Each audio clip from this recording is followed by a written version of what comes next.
All right, buckle up, because this is one of those courtroom moments where reality and, let's just say, creative legal theories collide head-on.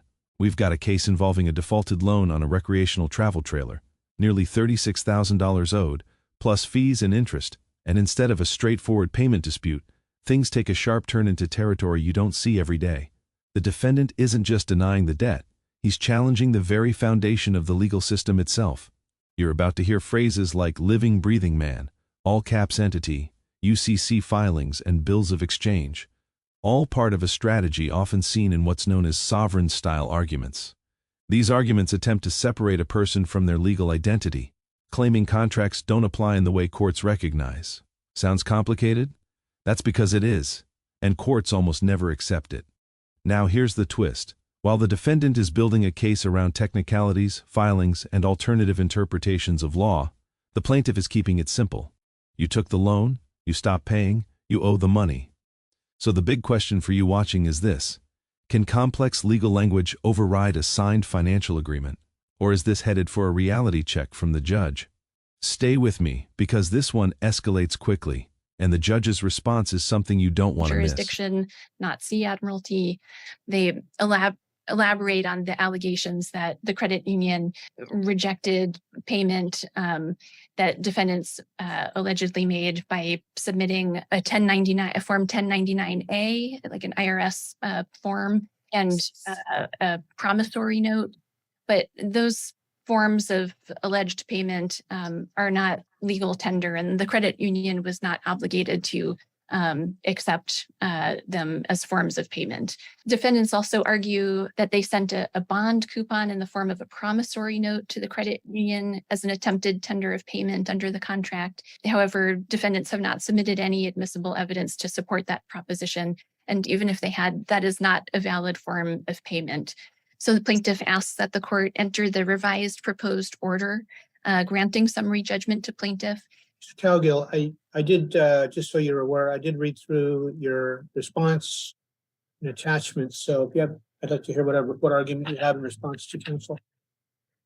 Without prejudice, I, Jeffrey-Lawrence Cowgill, with Teresa-Ann Cowgill, the beneficiaries, make a special appearance sui juris propria persona under fraud, menace, and duress before fiduciary Basher. This is a Sesticate trust action, which you are now a real party in interest to. I'm the living, breathing man on the land. Entity, all caps, Jeffrey-Lawrence Cowgill, was expatriated, and I, the living man, have an unrebutted UCC-1 lien and security agreement with the all caps entity, and Gary Basher serves as the entity trustee in a fiduciary capacity. Virginia law further provides to authorize such filing, the debtor must do so in an authenticated record by authenticating or becoming bound as a debtor by a security agreement, or 3, by acquiring collateral. I have supplied that to you. Right here, the plaintiff's attorney lays out something extremely important, and honestly, very straightforward. They're not getting distracted by all the extra documents, theories, or unconventional filings. Instead, they're focusing on one key legal principle: valid payment must be made in legally recognized tender. What does that mean in simple terms? If you owe money under a contract, you can't just invent a new method of payment, like a self-created promissory note or a repurposed IRS form, and expect the lender to accept it. Courts require payment in forms that are legally recognized, typically U.S. currency or standard banking methods. The defense is arguing they did attempt payment, but the issue isn't effort, it's validity. And the plaintiff is making it clear, even if those documents were sent, they don't legally count as payment. Now let me ask you this, because this is where it gets interesting. If someone sends you something they claim is money, but it's not recognized by law, are you obligated to accept it? That question is going to sit right at the heart of this case as things unfold. Acceptance is therefore, in and of itself, a counteroffer. We conditionally accepted the offer of the plaintiff, but the plaintiff ignored us, knowing that the conditional acceptance stated acquiescence would void the original contract. The postal tracking combined with the Esquire Scroggins letter is fact and evidence to the plaintiff receiving the bills of exchange that they did not return. The plaintiff's agent, Esquire Bertolino, admitted they received them as well. What qualifications does any of the plaintiff's agents have to declare what is and is not? Since the plaintiff's agents, the Esquires, lied about the redacting and have submitted evident affidavits that they are not qualified to submit, how can their words be trusted? They are not bankers, nor is Mr. Howard. What is his qualifications to make such declarations? He looks at a piece of paper, the plaintiff's agents hand him, and he takes it as gold. I have people at work that know federal and state policies and procedures, but they're clueless as to what those policies and procedures are for. How can Mr. Howard be trusted acting as an entity's agent? No offense, lawyers lie all the time. Fact, Agent Howard produced a terrible photocopy that has a signature on it for the dealership that is not on our copy. Who signed the contract? Can the plaintiff's agents prove that an authorized representative for the dealership that is delegated by the plaintiff signed that contract? The plaintiff wants to rely solely on the contract, so let's talk about the contract. Who signed it for the dealership? Why hasn't the plaintiff gotten an affidavit from the dealership? Because they don't know who signed it. Washington rule does state that the photocopy can be used in the original's place unless there's genuine question of the original. And that alone poses a major question. Where is the original? Is a signature on the original more legible? Is there any other evidential factors on the original that can give us the answers to that truth? On the UCC, we did tender for payment bills of exchange, who the plaintiff's agents are. That was a lot. And if you're feeling overwhelmed, you're not alone, because what we just heard is a rapid-fire mix of legal terminology, accusations, and alternative interpretations of financial law. The defendant is essentially arguing that the system itself is flawed, that the credit union violated various codes, ignored valid payment attempts, and even engaged in misconduct by not responding to his documents the way he believes they should have. He's also challenging the authority and qualifications of the plaintiff's representatives, which adds another layer to this already complex defense. But here's the critical issue. Courts don't just look at how confidently something is argued. They look at whether it's supported by admissible evidence and recognized law. And that's where things may start to fall apart. Because while the argument is detailed, the judge is going to be asking a much simpler question. Does any of this legally excuse the failure to make payments under the contract? So I want to hear from you. Do you think the defendant is exposing real legal flaws, or is this overcomplicating a very simple financial obligation? Because the judge is about to cut through all of this and bring things back to basics. Payments until we found out that there was fraud. Payments in fiat currency were being made until we discovered the truth and the plaintiff's agents violated laws and codes. All they had to do is return the bills of exchange with dishonor and or validate the debt or answer the conditional acceptance. Instead, they ignored us. That's why reserve publications like Hearing the Truth from the Horse's Mouth state exactly how banks operate. How is that not fact? The Federal Reserve dictates what the banks can and cannot do. I'd say their publications are not only admissible, but damning to the plaintiff's complaint. As the plaintiff, they have to prove their complaint, and not only are there holes in their contract theory because of the signature, but it begs the question, why are they dismissing the UCC, which all banks and courts are bound to? And why didn't they rebut the UCC one? And as for the Leach Act, I submitted the copy to the court from the plaintiffs behind a sealed financial record.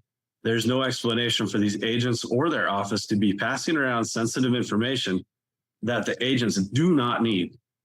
So they did violate the act. What is their confidential material protocol? Who has seen the documents and where is it stored?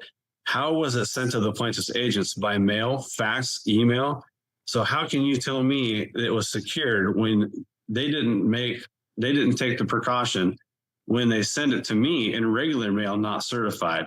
The plaintiff never asked if they could share our personal information of that magnitude. This alone sets forth facts to either dismiss or send this complaint to trial, so the plaintiff's agents can be questioned. Put the qualified bankers on stand so we can find the truth. The plaintiff's esquires are not qualified to speak on the plaintiff's behalf, and Mr. Howard is not a banker, so neither is he. And if you use it without prejudice, like I have, a 1099-A can be anything I want. I can write a bill of exchange on a blank piece of paper.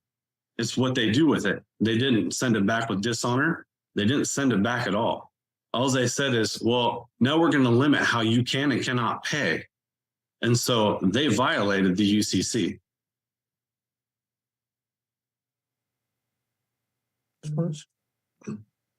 Thank you, Your Honor. The retail installment contract expressly provides that that the borrower must, or the borrower agrees to pay the amount financed and the finance charge in U.S. funds according to the payment schedule below, as explained on section 1 on the back. That's at Exhibit 1, page 2. It's undisputed that the defendants did not do so, that they defaulted under the terms of the contract.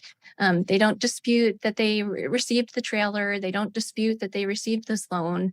They don't dispute And that here they it made is, the moment where everything gets distilled down to reality.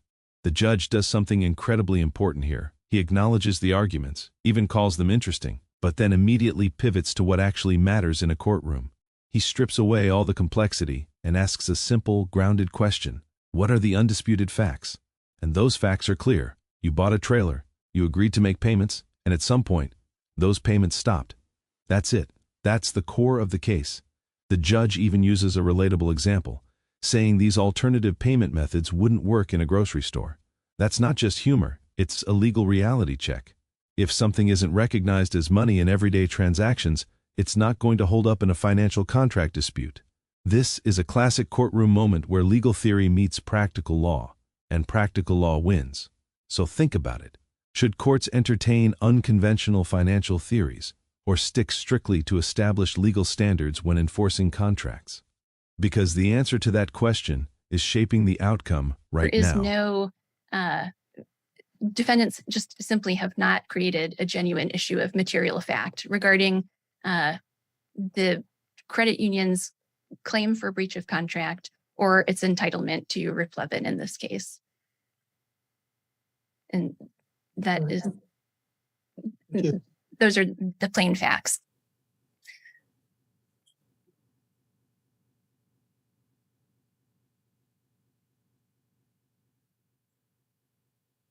So I got one question I have, which is not necessarily germane to the decision. Does your client still have the bills of exchange that were submitted? That I don't have an answer for you today. Your Honor, I've asked for them back and they just blatantly ignore me. All right. Well, when I look through this, I mean, there's a lot of interesting theories that are kind of flowing all through this. What it boils down to, from what I gather, and there seems to be undisputed, is you folks went in, you bought a trailer on time, agreeing to make payments of some amount, pay it off. Over at some point in time, there was an issue arose where you decided to do something different, and then no more payments were made. There were some submissions of bills of exchange as an attempt to make a payment, as well as a 1099 as an attempt to make a payment. And I guess my answer to that is those probably would not be something you could walk into Safeway and buy a banana with, because it wouldn't be considered regular money for purposes of buying things in a retail situation. It may work in a UCC type thing or something. That this is simply a consumer contract to buy a trailer and make payments on it. And when you're all done, you get the title. The credit union, it appears without any objection, has security interest, which is indicated in the title as the legal owner.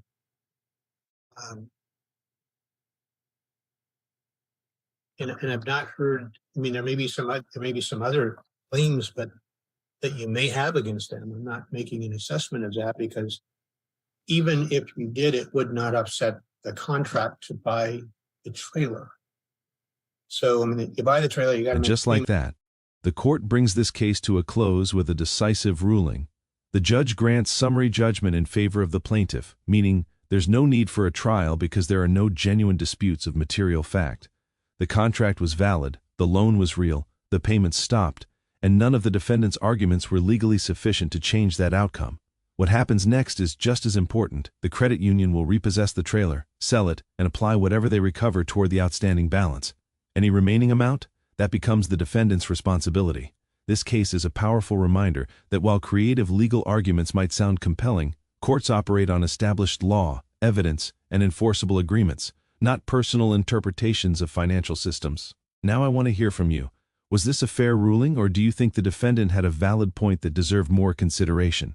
And if you found this case as shocking as we did, make sure to hit that like button, share your thoughts in the comments, and don't forget to subscribe for more jaw-dropping courtroom breakdowns.